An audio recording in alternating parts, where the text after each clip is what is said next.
Hello, this is Christopher Sands, and I'm here with a Hudson report on presidential transitions. Many people in Canada and Mexico are looking at the American election on November the 4th and wondering what the new administration will bring. One aspect of the election that few people focus on, however, is how a new administration takes shape. How long does it take for key people to be put in place? Obviously, the president and the vice president are on the ballot, selected by the people. But there are a number of other key positions that are determined by an American presidential election. For example, the United States has 15 cabinet-level departments. This year, with 15, is the first time that we've had so many because the Department of Homeland Security was added as a major cabinet position under the George W. Bush administration. In addition, there are 6 positions that have cabinet rank in the United States that are not full cabinet departments. This includes the U.S. Trade Representative, the Office of National Drug Control Policy, what we call the Drug Czar, and of course also the Vice President, who holds cabinet rank without having a separate department to run. All of those people, with the exception of the Vice President, require Senate confirmation. Also, we have the White House staff that has to take shape, and 3,302 presidential appointments which have to be confirmed by the Senate. Taken together, that's a lot of work for any new administration, both to find that talent, vet it carefully to make sure there are no scandals or other problems in the person's past, and then put their full information forward to the Senate, which can consider them at their pleasure. Now, to give you a sense of how this is likely to roll out, after the election in November, it's typical that by the time of American Thanksgiving, roughly the end of November, we should have named key positions in the White House staff of the next president, most of whom do not require confirmation and can get to work right away. They may, however, require a security clearance, and although that will be expedited, it adds additional time to the process. Then, by the end of the year, or roughly by Christmas time, we would expect to see most, if not all, of the 15 cabinet appointments all named. President Richard Nixon, when he came in, having a lot of White House experience, having served as vice president and so forth, had his entire cabinet announced all at once.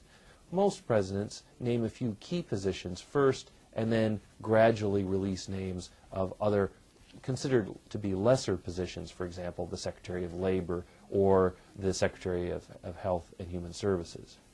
In this process, we see a gradual unfolding of the administration.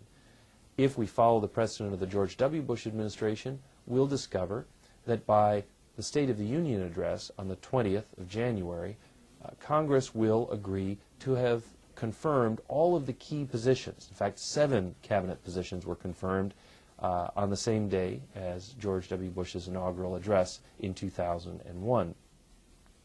But these things can drag out, and they can take a lot longer. To give you a sense, the last confirmable appointee in the George W. Bush administration received Senate confirmation on February 15, 2002. This is more than 13 months after the inauguration. That's the last person key to the administration to finally get that approval.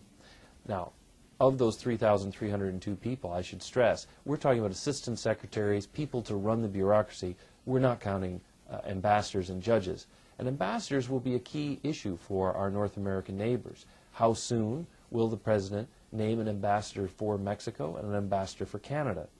These individuals serve as key members of the White House team. Their job is to focus the president's attention and the attention of key cabinet ministers on issues of importance to our immediate neighbors. In recent years, we've benefited from first-rate ambassadors who had very close personal relationships with their respective presidents. Both Jim Blanchard, the former Michigan governor, and Gordon Giffen, a longtime Georgia political activist, both of whom knew Bill Clinton very well. And then, during the George W. Bush administration, Paul Cellucci, the former governor of Massachusetts, and David Wilkins, former Speaker of the House in the state of South Carolina. All of them had the pull to do what they needed to do, focus the American administration on Canada's issues. Mexico similarly has had top-notch appointees, all close to the President of the United States. How soon will an ambassador be named?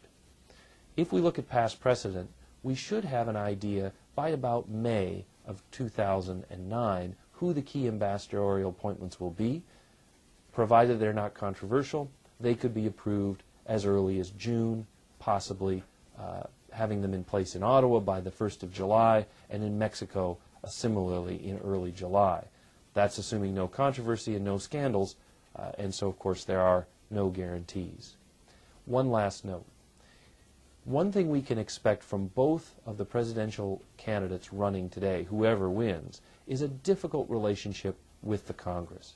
Executive-legislative relations are very tough in the American system, with the legislature, similar to the Congress in Mexico's relationship with the president, often trying to set the agenda in Washington on their own. There are a number of contentious issues. Senator Obama has an agenda that involves not only tax increases, but major spending proposals that he'll have to work through Congress. Meanwhile, Senator McCain has a number of issues, including earmarks, stopping special spending that the members of Congress may try to set aside for their districts. Each one of them will find those contentious. In the case of President Obama, there will be a long list of friends of Democratic congressmen who will want jobs in the new administration. In the case of President McCain, there will be a number of congressmen who remember, having served with Senator McCain for over 30 years, ways in which he may have helped or actually stifled their programs and proposals. And so he'll have a lot of ill will to overcome as he comes in and faces a Democratic Congress in the House and the Senate. So either way, we should keep in mind that Congress will be a brake on the ability of a new administration to get its confirmable appointees through, since most of those confirmable appointees will be hostage to executive-legislative relations. In sum, the presidential transition, despite the hoopla of the election and the excitement that will come with the inauguration, will likely be slow. And with high expectations in Canada and Mexico of change coming from Washington, it's very likely that we'll find change will come slower than most people today expect. I'm Christopher Sands, and this has been a Hudson Report.